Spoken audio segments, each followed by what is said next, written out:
Welcome to the Shreveport Connection with Tommy. This video is on TNA Impact Wrestling from tonight, being September the 6th, 2012. And to start off the show as normal, some TNA news and some other wrestling news and birthdays and what have you. Of course, Devon is no longer with TNA. And he will be appearing at the Q West Body Slam and Breast Cancer Charity event this Saturday at Vieira High School in Melbourne, Florida. Doors open at 11:30 a.m. and the tickets are $5 for children, $10 for adults. After reports came out about TNA not offering Sanjay Dutt a contract last week, he was back on the live events this weekend, losing to X Division champion mcmahon. Dark match before last Thursday's episode of Impact Wrestling saw NWA Hollywood wrestler Brian Cage lose to Robbie E.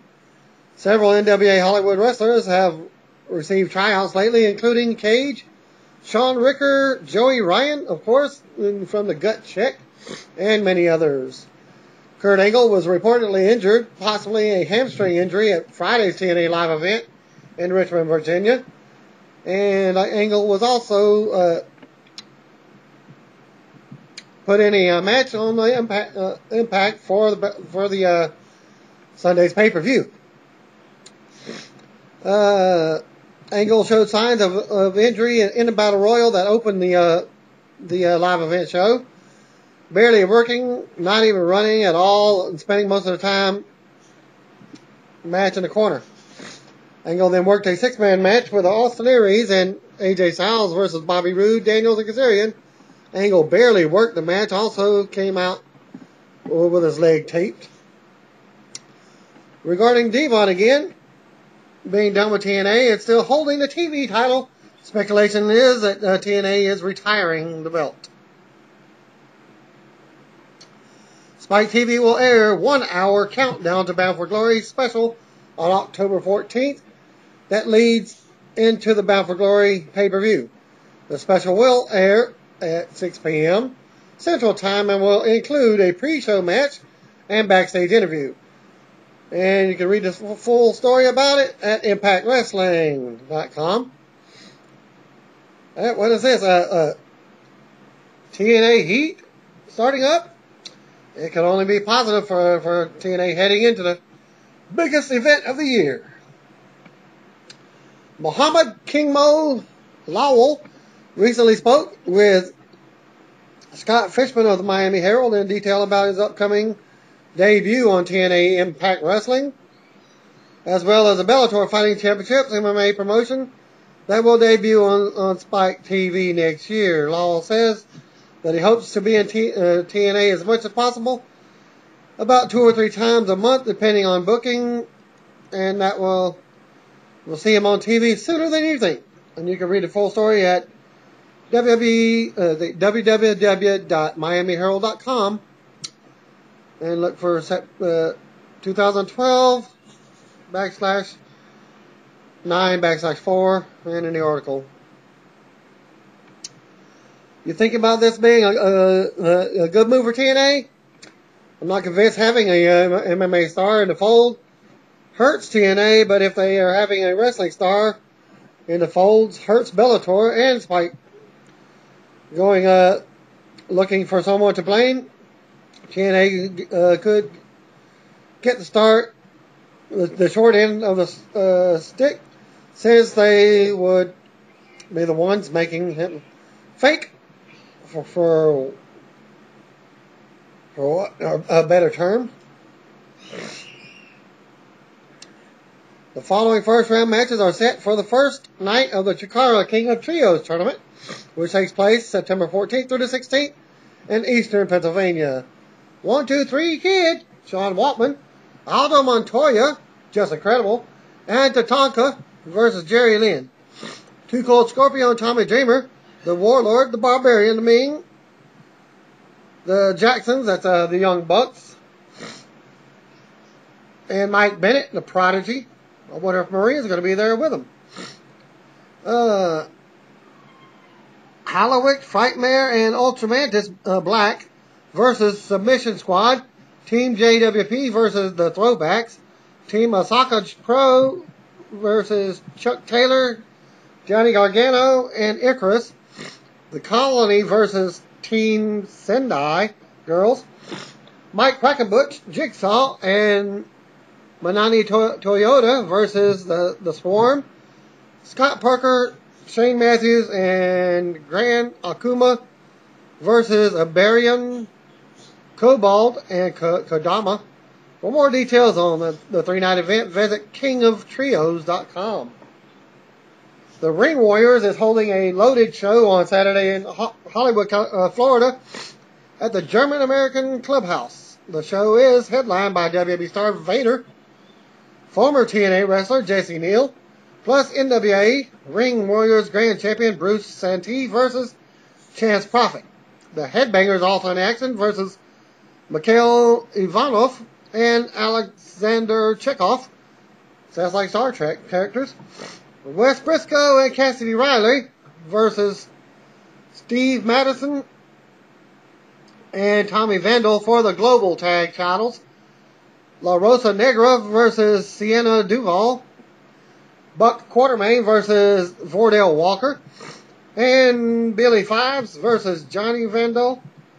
For more info on that show, visit NWARingwarriors.com. Pro wrestler Shane Glamour Boy Sewell turned 40 years old. He was born September 5th, 1972. His most recent fame is a TNA wrestling referee. They were going to turn him into a wrestler in TNA before they released him. Inside the Ropes radio show with Pete Gas. If you're not familiar with that, Pete Gas, well, that's a Mean Street Posse member from WWE. The show airs Thursday nights at 10 p.m. Available at InsideTheRopes.podbean.com. He comments on meeting Hulk Hogan the first time. This is why I'm doing it in the TNA portion of it, because Hulk Hogan is in TNA. He commented when he was a teen, Vince was renting a house near where the house he's in now was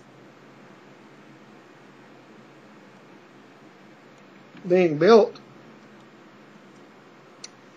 Vince was cool. He let us drink. They let him drink in the house when he was underage. Well, he let us drink, but the one condition would be we gave him our keys and we weren't allowed to leave. The new kids would be kids, and so he would go and get us some beer. So we were slamming in the pool, and we hear Vince's car pull up, and we hear a Harley Davidson coming out.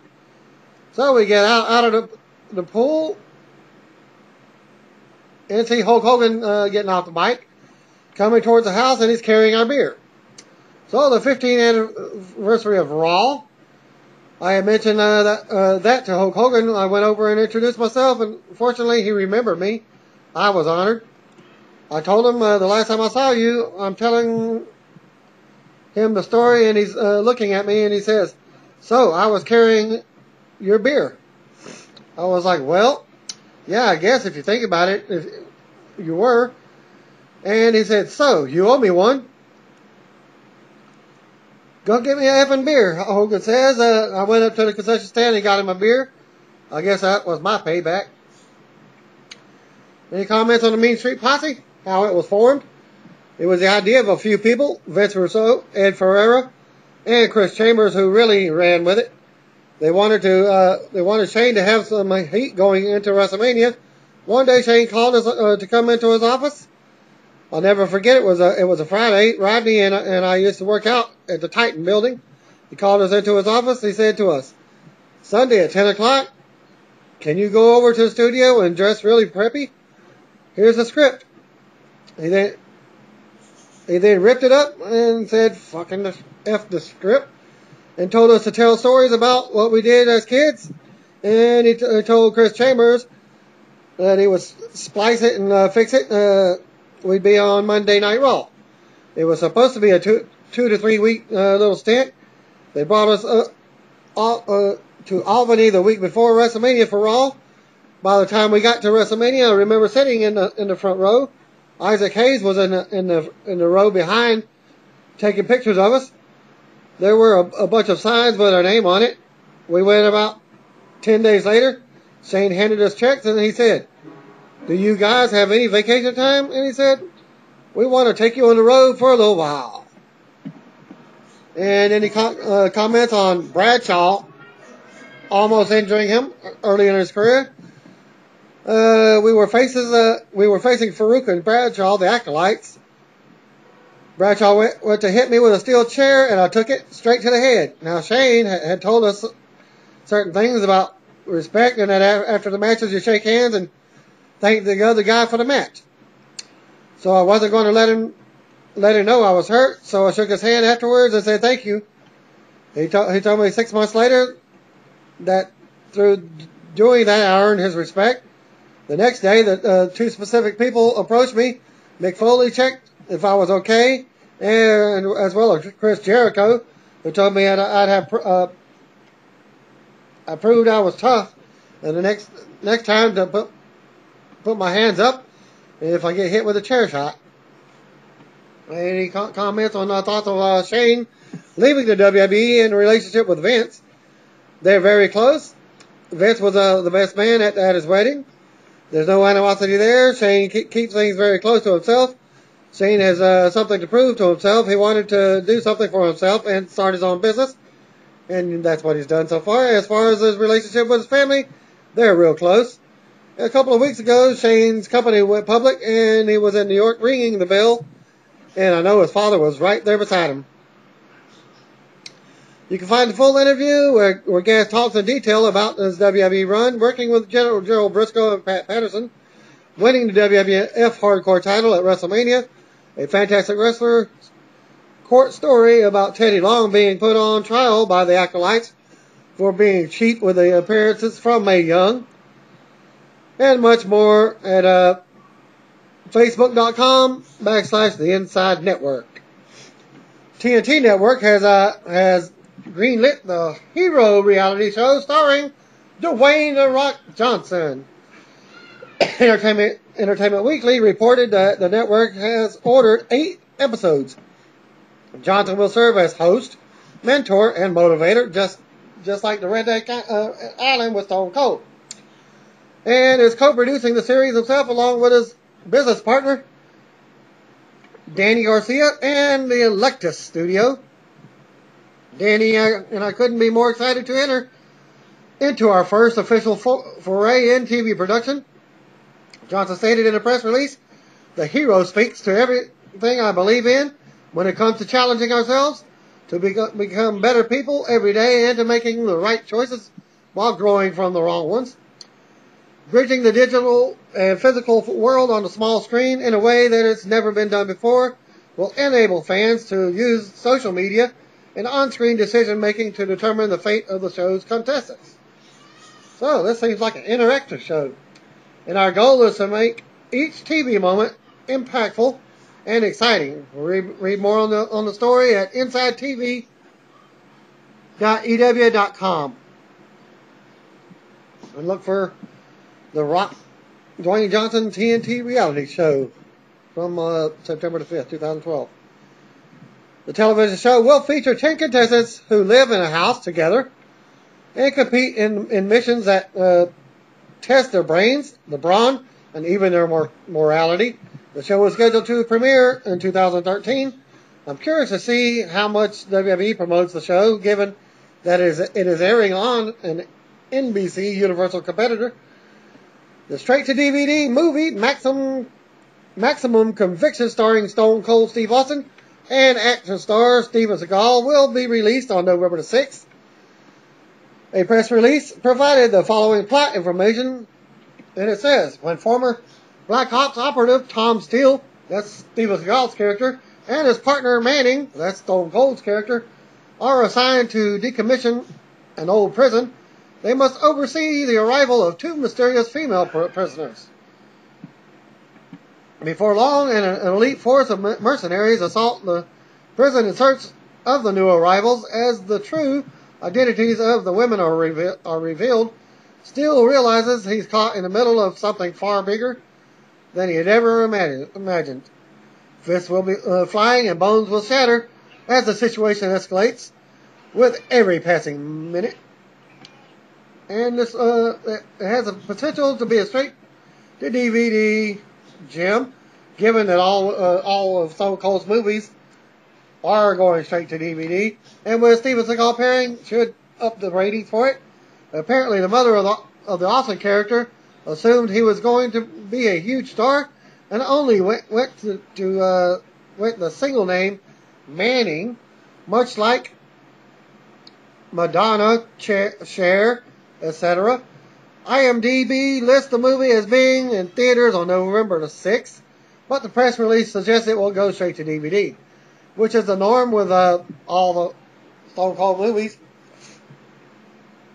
Just to clarify that, it's not a WWE Studios film. Well, TNA is running a split crew from earlier this week, since TNA was live.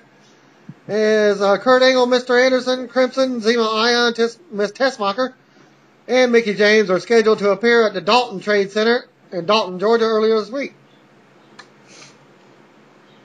Former TNA Knockouts Angelina Love and Taylor Wilde will be crossing the pond to appear at Wrestle Fever, the next iPay-per-view offering from UK, all-women's promotion Eve. Love will work a dark match according to the press release, while Wilde is simply making an appearance. Her first since retiring from active wrestling in February of 2011, and you can get all the details on the show at evewrestling.com/events. Former WWE, TNA, Ring of Honor superstar Low Key, aka real name Brandon Silvestri, Caval from NXT WWE, turned 33 years old. Caval was the stereotype indie darling who got the big break with WWE, but found WWE with no idea of what to do with him. He has most recently been wrestling with the DGUSA sister promotion, Evolve. Former WWE diva, Jillian Hall, aka Jillian Faye Fletcher. She turned 32 years old this week. Former Britney Spears knockoff gimmick was probably her best known gimmick, though she never quite reached the top of the Divas division, even though she did hold the Divas title once, despite her in-ring skills. And now what you've all been waiting for, Impact from tonight's show on September the 6th. Well, they started off with a live from Orlando, Florida in the Impact Zone. Just like WWE does previously, on last week's previous Impacts of the package, hyping the Bound for Glory Series event. Of course, the leader and winner of the series is James Storm. He chose his opponent later in the evening. Match number 1, Samoa Joe versus Jeff Hardy in one of the final 2 Bound for Glory Series matches. Joe dominated early, and James Storm was shown watching the action from the locker room. Hardy got the fight to the floor and dove on Joe as the show took its first commercial break. Back from the break, Joe floored Hardy with an elbow. Joe continued to dominate his dominance as he showed before the break. Another break. Hardy made his comeback late in the match. He went for a swanton bomb, but Joe jumped to his feet. And when he jumped to his feet, he got struck on the shoulder only by a foot. He locked in a rear naked choke, but Hardy managed to scramble out and hit the Whisper in the wind. Hardy followed up with Twist of Fate and locked in an inverted crossface for the submission victory. That's by the report, but this was actually a side headlock submission. Jeff Hardy defeated Samoa Joe by submission in 12 minutes 3 seconds to earn 10 points in the BFT series. And they narrated the recap of the closing segment from last week, with a stage crew member attacking Austin Aries as one of the aces and eights. Well, Aries complained to Hulk Hogan backstage about aces and eights. Hogan said the guy that attacked Aries last week would be available for Aries tonight. Hogan told Aries to break the guy's legs. Go to commercial. Great way to open Impact. Well, it's always an enjoyment when they manage to stray a bit from the established formula. Seeing Hardy win with a submission was a bit odd. Yeah, with a side headlock. When has that become a submission hold? But it worked with the story where they were trying to tell, and Joe had an out with his previous arm injury that the announcers discussed briefly. And Christy Hemme was interviewing Samoa Joe on the stage, and out comes Magnus, who interrupted and mocked Joe for his loss before explaining his actions from a few weeks ago. Former tag team partner Magnus really healed it up and blamed Joe for their team falling apart. Magnus pretended to walk away, and as Joe turned his back to finish the interview with Christy, Magnus nailed him. Cameras cut to Hogan backstage seconds after Joe hit the floor. Hogan was with the Robbies backstage. Chavo Guerrero and Hernandez, and Kid Cash and Gunner. They throwing them two guys in as a tag team briefly.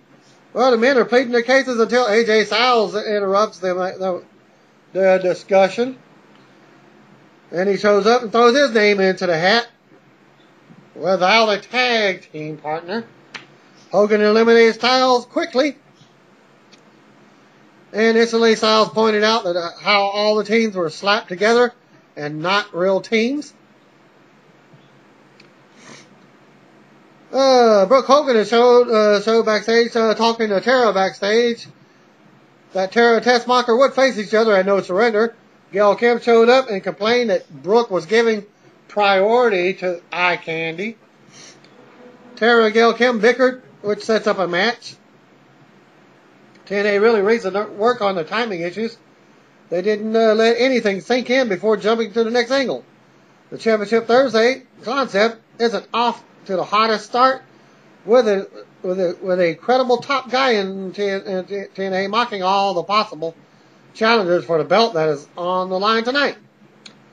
Terrell was already in the ring after a commercial break, and the announcers did their usual basement dwelling horn hog stick.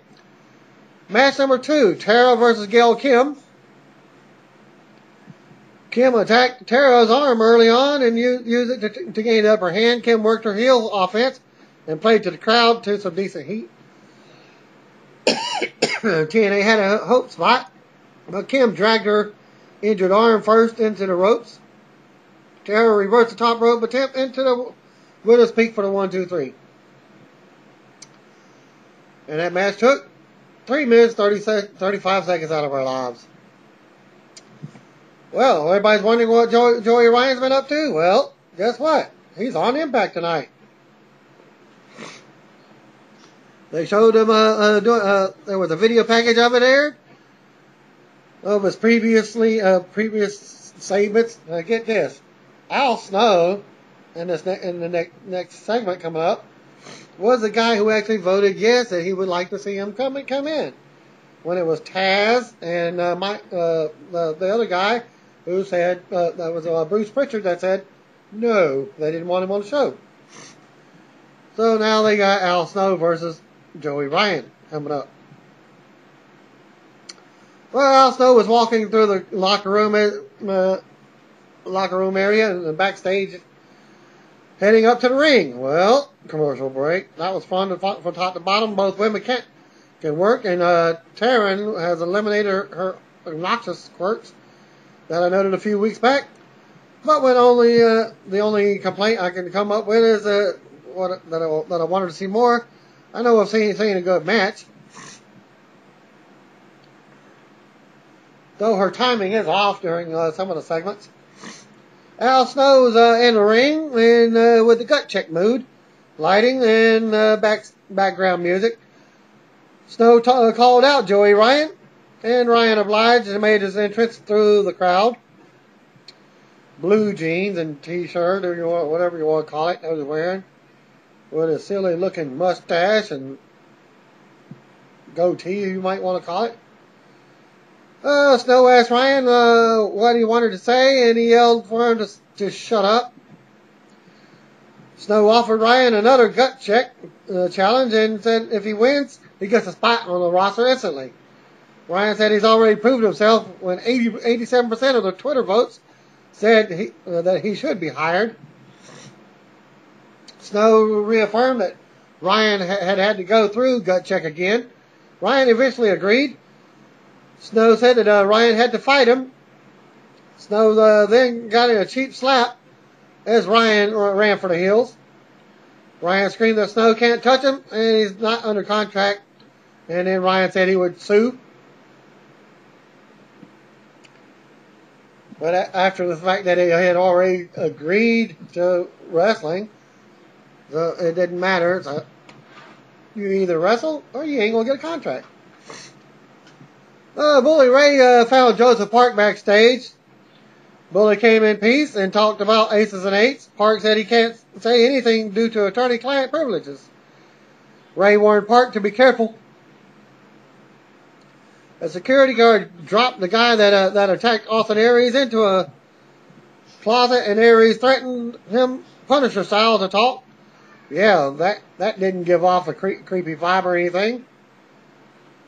I'm glad that the Joey Ryan stuff is finally getting a payoff, even if I didn't care at all about seeing Al Snow wrestle again. He's put on a few pounds over the years. The Aries as an interrogator idea has already jumped the shark. They're effectively trying to sell snuff film material as wrestling television. And it's just absolutely ridiculous. Hogan and the remaining teams debated who should challenge for the tag titles tonight. Hogan then eliminated Cash and Gunner because they took the debate too personally. And they were just, who's been tag team partners for the shortest amount of time? Well, there you go. Just eliminate them. As Cash will say, well, that ain't fair. Match number 3, Bully Ray versus RVD in a Bound for Glory Series match, the final ones. The two men jawed early on, and they went back and forth in a series of lockups. Ray gained the upper hand and went to work on RVD's spine. RVD dove off onto Ray to the outside. RVD's legs got caught on the ropes when coming back in, and Ray pounded on RVD's knee. RVD battled back and hit a huge flurry on Ray, ending with a rolling thunder for a near fall. RVD went to the top for a 5-star frog splash, but like a jackass, he did his RVD thumb thing and landed it in a cutter from Bully Ray. Ray covered for the 1-2-3.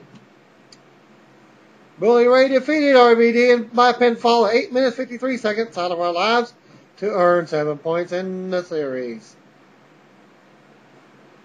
Backstage, Aries continued to interrogate the guy that attacked him, the guy that attacked him last week. Supposedly, well, Aries slapped the man around a bit and threatened him with a set of pliers. Yeah, he was stuck the pliers down his mouth, trying to get it out. Well, Aries used the pliers, like I said, on the guy's tongue. Hogan showed up and talked Aries down. Hogan then attacked the guy's brother. Hogan then attacked the guy and said, brother. The VP of Aces and Eights called Hogan before Hogan poked the guy's eye out. Brother. Hogan demanded to have the arm breaker delivered tonight, and at no surrender versus Aries, brother. I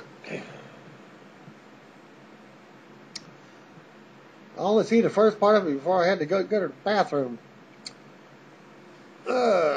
Backstage segment. Okay, I already said that.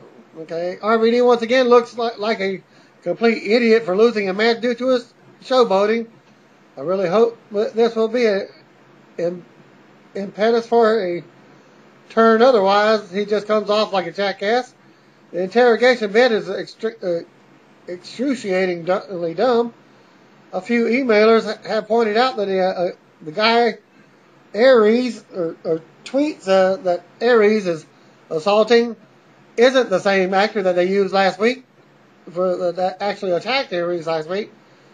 But it didn't get enough look at the man from last week to verify that. He did actually look like a wider stature guy and taller. And to go to commercial break, back for a commercial, James Storm makes his entrance. He said it's been a hell of a year, full of highs and lows. He said something was missing, but he came back and he found his mojo again. Storm called out his three potential opponents at No Surrender.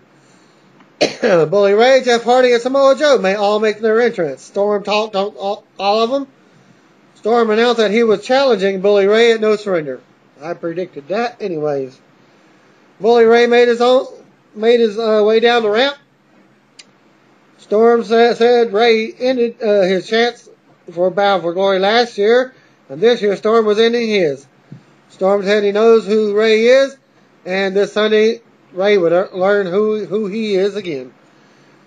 Well, another Aries interrogation. The victim coughed backstage. Christopher Daniels and Kazarian were shown in the gorilla position for their title defense. Excellent work from James Storm there. His closing comments were the only hard sell for No Surrender that we've had all night. There have been commercials, but the actual show has been a wasteland of a final ends well and all.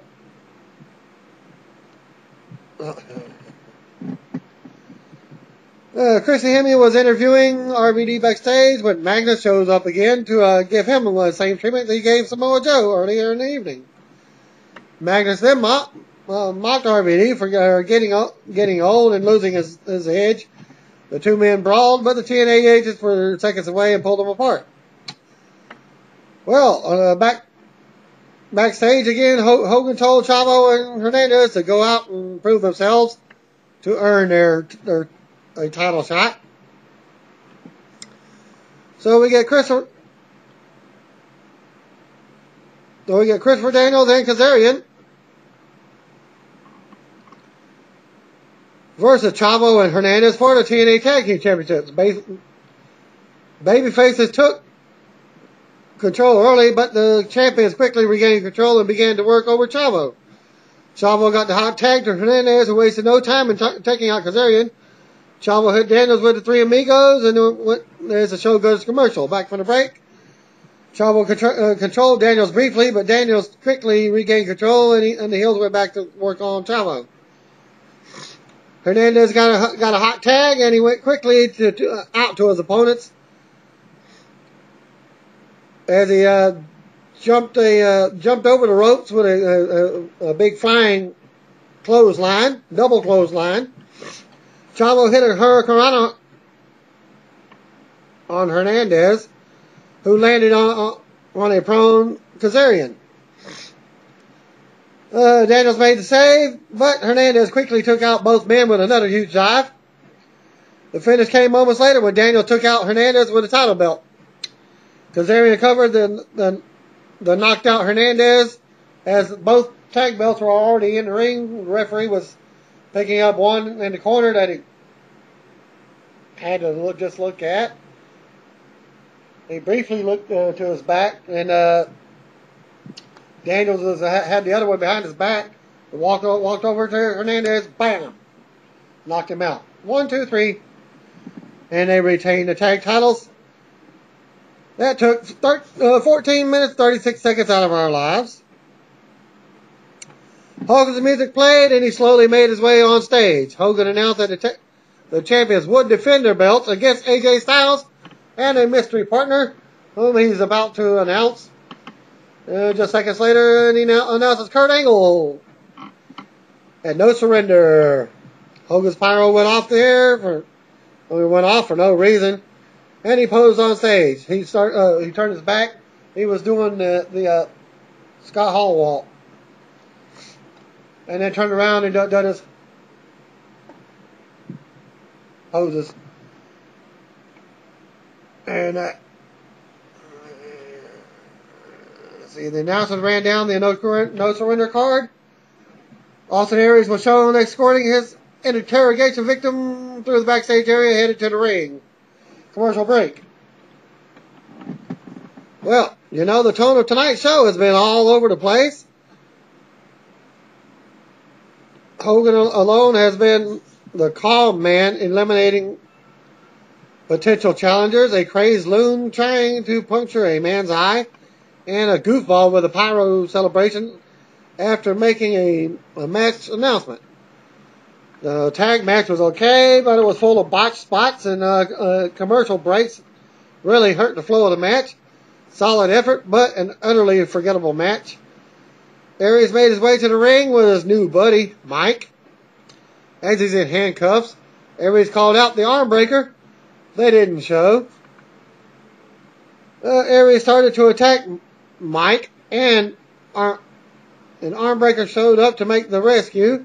Arm breaker took out Mike with a foreign object. It was actually a mallet hammer. And Aries then attacked the arm breaker. Two men brawled to close the show. They got in a couple of shots. More like, that's about how they were. Like,